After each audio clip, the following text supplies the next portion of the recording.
আমাদের এই যে জীবন, আমাদের রিজিক, আমাদের পরিবার, আমাদের সুস্থতা, আমাদের জ্ঞান, আমাদের সমাজ বলেন, রাষ্ট্র, আমাদের অর্থনীতি, এই বিশ্ব, এই সব কিছুই একটা বিষয়কে কেন্দ্র করে টিকে আছে।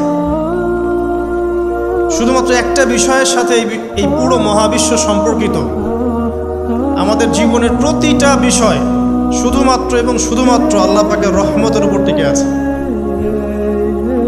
আল্লাহ পাকের রহমত আমাদের ব্যক্তি জীবন, পারিবারিক জীবন, আমাদের দেহ, আমাদের মন, আমাদের জ্ঞান, অর্থনীতি, ব্যবসা বাণিজ্য, আমাদের রাষ্ট্র, সব কিছুর মধ্যে শুধুমাত্র আল্লাহ পাকের রহমত দিয়ে ভর্তি। এখানে আল্লাহ পাকের রহমতের এত বিশাল সমুদ্র, যেটা উপলব্ধি করার ক্ষমতা আমাদের নাই। আমরা যদি সবাই ঠান্ডা মাথায় একটাবার খালি ভাবতে বসি, সবাই যার যার জায়গা থেকে ভাবি যে আল্লাহ পাক আমাদেরকে কি কি রহমত দিয়ে রেখেছেন, কি কি নিয়ামত দিয়ে রেখেছেন। ওয়াইন তাউদ্দু নি'মাতাল্লাহ লা তুহসুহা। তোমরা যদি আল্লাহ পাকের নিয়ামত গণনা করা শুরু করো, কোশ্চিনকালেও গুণে শেষ করতে পারবে না। আল্লাহ পাক সূরাতুল জুমারের মধ্যে বলেছেন, কুল ইয়া ইবাদিয়াল্লাযীনা আসরাফু আলা আনফুসিহিম। হে নবী, আপনি বলে দিন, আমার বান্দাদেরকে বলে দিন যে হে আমার বান্দারা, তোমরা যারা তোমাদের নফসের উপরে জুলুম করেছো, সুদীর্ঘকাল নামাজের খবর ছিল না, যাকাত দিইনি, হজ ফরজ হয়েছিল করি নাই, সওম রাখিনি, আল্লাহর দিন এগিয়ে নেওয়ার কোনো চেষ্টাই করি নাই, সুদীর্ঘকাল হারাম খেয়েছেন, ঘুষ খেয়েছেন, জেনা করেছেন, বাদ্যযন্ত্র বাজিয়েছেন, অশ্লীলতা এর মধ্যে ডুবেছিলেন, মাদকদ্রব্য সেবন করেছেন, সুদীর্ঘকাল তোমরা যারা নিজেদের নফসের উপর জুলুম করেছো, লা তাকনাতু মির রাহমাতিল্লাহ, তোমরা আল্লাহ পাকের রহমত থেকে নিরাশ হয়ে যাও। তোমরা আল্লাহ পাকের রহমত থেকে নিরাশ হয়ে যেও না। ইন্নাল্লাহা ইয়াগফিরুয যুনুবা জামিআ। আল্লাহ পাক চাইলে সমস্ত গুনাহ মাফ করতে পারেন। ইন্নাহু হুয়াল গফুরুর রহিম। তিনি হচ্ছেন পরম করুণাময়, অসীম দয়ালু। আমি আলোচনার সামনে নিয়ে যাওয়ার আগে আরেকটা বিষয় বলে রাখতে চাই। এই আলোচনাকে একপাক্ষিকভাবে, একপেশেভাবে বুঝে নেওয়ার কোনো সুযোগ নেই। আল্লাহ পাক যেমন পরম করুণাময়, অসীম দয়ালু, ঠিক একইভাবে আল্লাহ রাব্বুল আলামিন শাদীদুল ইকাব, কঠিন শাস্তিদাতাও বটে।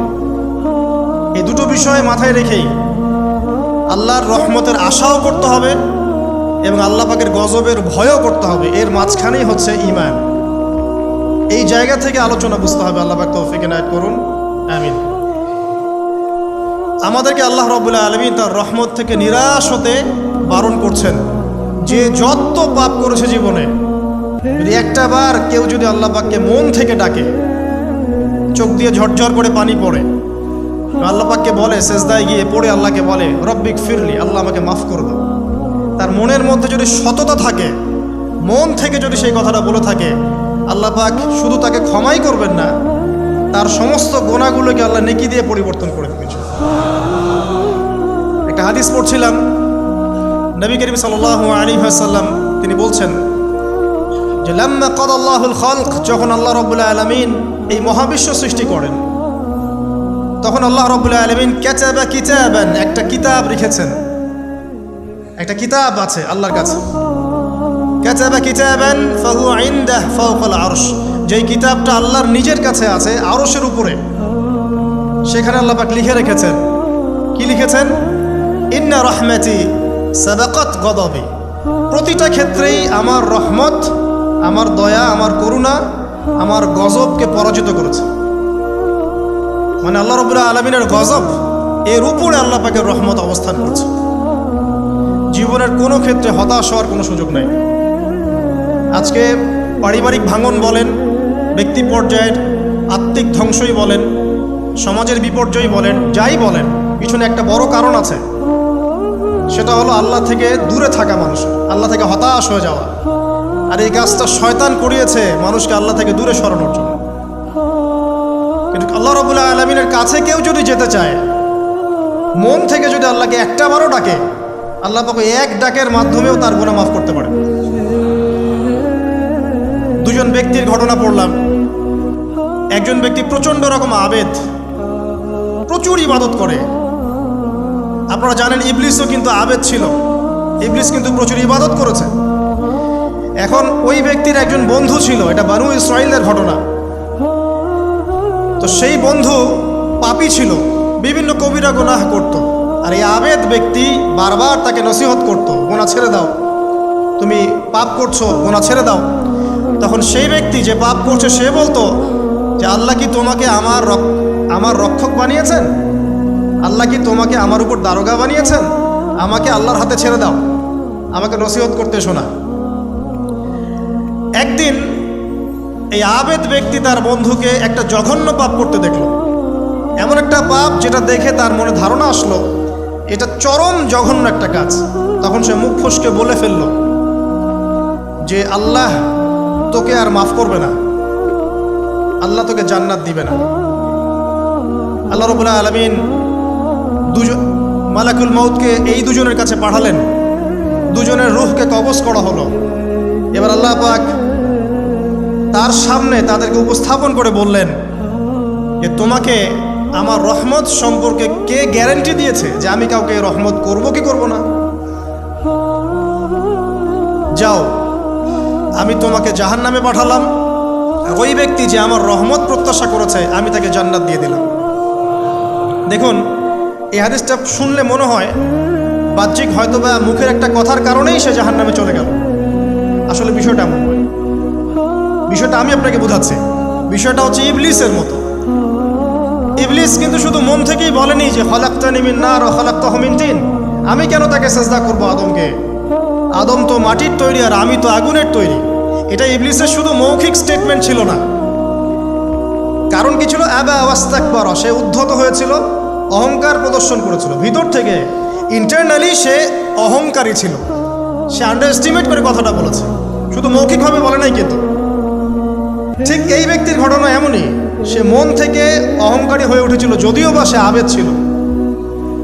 এখানে আমরা যারা প্র্যাকটিসিং মুসলিম হওয়ার চেষ্টা করছি আমাদের জন্য এখানে নিদর্শন আছে। অযথা নামাজ পড়েই ভেবে বসবেন না যে অনেক কিছু করে ফেলছি, এক চিল্লা দিয়ে মনে করে ফেলবেন না যে দিনের জন্য অনেক কিছু করে ফেলছি। একটা হজ করেছেন, উমরা করেছেন, সিয়াম রেখেছেন, দিনের জন্য দান সদকা করেছেন, একটা মাদ্রাসা মসজিদ করেছেন, ভেবে বসবেন না আপনি সব অনেক কিছু করে ফেলেছেন এবং অন্যরা সব ককরোচ তেলাপোকা, ওরা জাহান্নামে যাবে, এমনটা মনে করবেন। জানি না আমরা যে কার আমলের কতটুকু আল্লাহর কাছে কবুল হচ্ছে। তো এখানে এই ব্যক্তির সমস্যা ছিল এই, সে নিজের আমলটাকে অনেক ভারী মনে করছিল এবং সে স্টেটমেন্ট দিয়ে ফেললো যে তোকে আল্লাহ পাক মাফ করবে না। এই একটা কথা মন থেকে বলার কারণে তার ইহকাল পরকাল দুটা বরবাদ হয়ে গেল, সে জাহান্নামে চলে গেল। ঠিক আরেক ব্যক্তির ঘটনা আছে এমন, এগুলো সবগুলো রেফারেন্স আছে।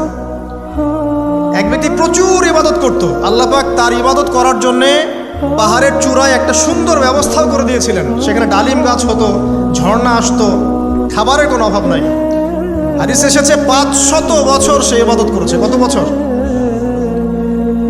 কিয়ামতের মাঠে এই ব্যক্তির অবস্থা এমন হবে, তাকে জান্নাতে প্রবেশ করানোর জন্য নিয়ে যেতে বলা হবে যাও আমার রহমতে জান্নাতে চলে যাও। আল্লাহ পাক তাকে এই কথাটা বলবেন, কিন্তু এই ব্যক্তি বলবে আমার আমলের কারণে আল্লাহ পাক বলবেন আমার রহমতে জান্নাতে চলে যাও। ব্যক্তি বলবে আমার আমলের কারণে। আল্লাহ রাব্বুল আলামিন তখন তাকে দেওয়া সমস্ত নেয়ামতগুলোকে এক পাল্লায় করবেন আর তার সমস্ত আমলকে আরেক পাল্লায় করবেন। একটা চোখের যে নেয়ামত আল্লাহ পাকের, সমস্ত আমল ও 500 বছরের ইবাদত এতটুকু হয়নি। তারপর তাকে বলা হবে ওকে জাহান্নামে নিয়ে যাও। এবার জাহান্নামে যাওয়ার সময় সে বলবে আল্লাহ তোমার রহমতে আমাকে মাফ করে দাও। তখন আল্লাহ পাক তাকে আবার ডেকে নিয়ে আসবে, বলবেন যে তোমাকে যে আমি ইবাদত করার জায়গা করে দিয়েছিলাম এটা কি তুমি নিজে করেছো না আমি করেছি? সে বলবে আপনি করেছেন। তোমাকে যে আমি সৃষ্টি করেছিলাম তখন কি তুমি কোনো আমল করেছিলে? বলবে না। তাহলে তোমাকে যে সৃষ্টি করেছি আমি, এটা কি তোমার আমলের কারণে? না। তোমাকে সারা দুনিয়াতে এত নিয়ামত দিয়েছি, এটা কি তোমার আমলের কারণে? সে বলবে না, তখন তাকে জান্নাতে প্রবেশ করানো হবে। কিয়ামতের মাঠে এমন অনেক ঘটনা ঘটবে যেটা আমাদের চিন্তার বাইরে। আরেকজন ব্যক্তিকে ডেকে আনা হবে, যে ব্যক্তি একটা দুটা নয় বরং 100টা খুন করেছে।